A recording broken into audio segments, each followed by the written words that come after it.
पत्नी होती. जिजाऊ एक स्त्री होती. शहाजी राजांची वीर पत्नी होती. जाधव घराण्याची लाडकी लेक होती.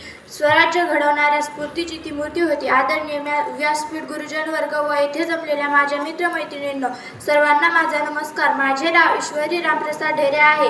आज मी आपणासमोर राजमाता जिजाऊ यांच्याविषयी 2 शब्द सांगणार आहे.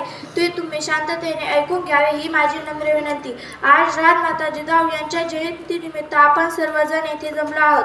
जिच्या हाती पाळण्याची दोरी ती राष्ट्राचा उद्धार करी, म्हणजे जिजाऊंनी शिवबांना घडवले, त्यामुळे स्वराज्य निर्मितीचे पवित्र कार्य घडले.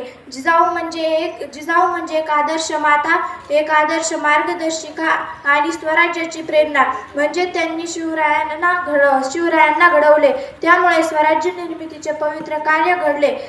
जिजाऊंनी स्त्रियांच्या हक्काबद्दल जनजागृतता निर्माण केली, समाजाला नवी दिशा दाखवून दिली.